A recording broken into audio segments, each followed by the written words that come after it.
भाजपा में है बड़ी खामियां, सुशील मोदी ने स्वीकारा। नमस्कार, आप देख रहे हैं प्रेस बिहार और मैं हूं आपके साथ आनंदमयी।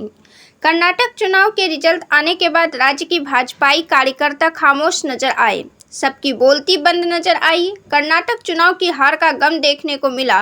वहीं बिहार में भाजपा के नेता फिल्म देखते हुए पाए गए, जिसके बाद कटाक्ष होने लगे। दरअसल मोदी के चेहरे पर विश्वास को लेकर भाजपा को यह पूरी उम्मीद थी कि कर्नाटक में भाजपा की जीत सुनिश्चित है, लेकिन मोदी चेहरे का जादू भी उतरता पाया गया, जिसके बाद सुशील मोदी ने विपक्षियों को कहा कि ज़्यादा खुश होने की जरूरत नहीं है। कर्नाटक में भाजपा चुनाव हारी है तो यूपी में भाजपा के सीटें जीती गई है, लेकिन आपको बता दें कि यूपी नगर निकाय में भी भाजपा 60% तक नीचे खिसक गई है। सुशील मोदी कभी बिहार के डिप्टी सीएम रह चुके हैं। जब सुशील मोदी बिहार के डिप्टी सीएम थे तब नीतीश कुमार के साथ उनकी चोरी खूब चलती थी। दोनों में अच्छे संबंध पाए गए। सरकार में कोई उठापटक, हलचल, कोई बवाल नजर नहीं आया। लेकिन पिछले बिहार विधानसभा चुनाव में भाजपा और जदयू के गठबंधन होने के बाद सुशील मोदी को बिहार की सत्ता से ऐसे हटा दिया गया जैसे दूध से मक्खी को हटा दिया जाता है। सुशील मोदी को राज्यसभा सांसद बना दिया गया। बावजूद सुशील मोदी बिहार की पॉलिटिक्स को लेकर एक्टिव नजर आते हैं और हमलावर रहते हैं, लेकिन पार्टी के तरफ से बिहार की राजनीति से उन्हें अलग थलग कर दिया गया है।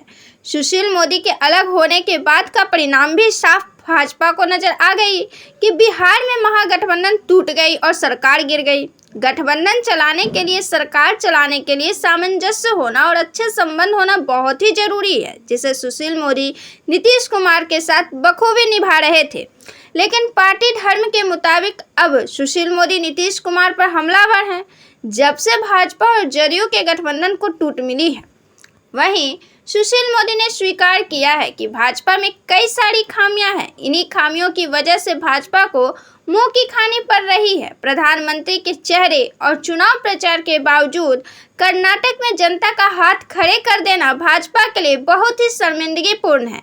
ये साबित कर रहा है कि पीएम नरेंद्र मोदी का चेहरा भी अविश्वास योग्य। सुशील मोदी इससे आहत होते हुए नजर आ रहे हैं और उन्होंने टिप्पणी कर कहा है कि भाजपा की इस तरह करारी हार के बावजूद बिहार के भाजपाई कार्यकर्ता द्वारा फिल्म देखना यह दिखाता है कि प्रधान मोदी के गिरते ग्राफ से लोग कितने खुश हैं। आपसी लड़ाई में ये लोग इतने उलझे हुए हैं कि जनता और विपक्षी दल की तरफ देखने के लिए फुर्सत नहीं है। 2024 में भाजपा के हारने के बाद यह लोग निश्चित ही दरी चटाई लेकर चिड़ियाघर में पिकनिक मनाने जाएंगे। कहीं ना कहीं यह डर अब सुशील मोदी को भी सताने लगा है कि 2024 के चुनाव में भाजपा की हार न हो जाए। आपको बताते चले कि ललन सिंह ने कमेंट किया था, कर्नाटक चुनाव के हार के बाद जहां अन्य राज्य के भाजपा नेता खामोश हैं, वहीं बिहार के भाजपाई नेता इस हार से खुश नजर आ रहे हैं और फिल्म देखकर हार का जश्न मना रहे हैं। कोई शक नहीं कि भाजपा का यह आचरण साफ दिखाता है कि भाजपा के अंदर टूट है, सामंजस्य की कमी है, एकता की कमी है, सही नेतृत्व को नहीं चुना जा रहा है, जिसकी वजह से भाजपा का हर किला ढहते हुए नजर आ रहा है।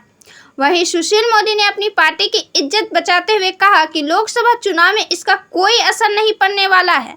इसके लिए उन्होंने कुछ आंकड़ों का सहारा भी लिया। 2013 में कर्नाटक, 2018 में छत्तीसगढ़, राजस्थान विधानसभा सीट पर कांग्रेस ने जीत दर्ज की थी। वहीं कुछ दिनों बाद हुए लोकसभा चुनाव में कांग्रेस का सफाया हो गया और भाजपाई प्रचंड जीत हासिल की।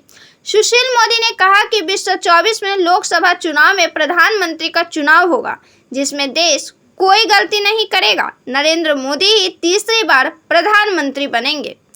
अभी वर्तमान मौजूदा स्थिति को देखा जाए तो प्रधानमंत्री चेहरे के तौर पर कोई उम्मीदवार सामने नहीं है, जिसे लेकर भाजपा तंज पर तंज और कटाक्ष पर कटाक्ष करती रहती है और खुद के मनोबल को ऊंचा उठाते रहती है। लेकिन राजनीति में कब क्या हो जाए यह भी सुनिश्चित नहीं है। यह भी हो सकता है कि चुनाव के कुछ दिनों पूर्व ही छुपा रुस्तम सामने आ जाए और प्रधानमंत्री मोदी को टक्कर दे दे, जो जनता का विश्वास पात्र हो, जनता जिस पर भरोसा करती हो। सकता है प्रधानमंत्री चुनाव में देश की जनता पीएम मोदी को ही चेहरा मानती हो।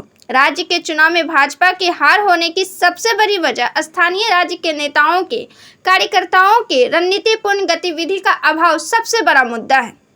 लेकिन हर राज्य में अपनी पार्टी से सीएम का उम्मीदवार और अपने कार्यकर्ताओं को पद देने का काम भी तो हाईकमान के द्वारा होता है।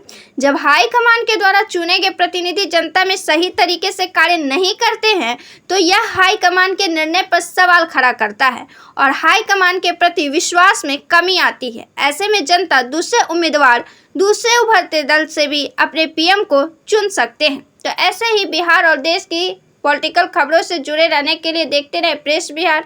वीडियो को लाइक करें, सब्सक्राइब करें, कमेंट करें, शेयर करें। तब तक के लिए मुझे दीजिए इजाज़त। धन्यवाद।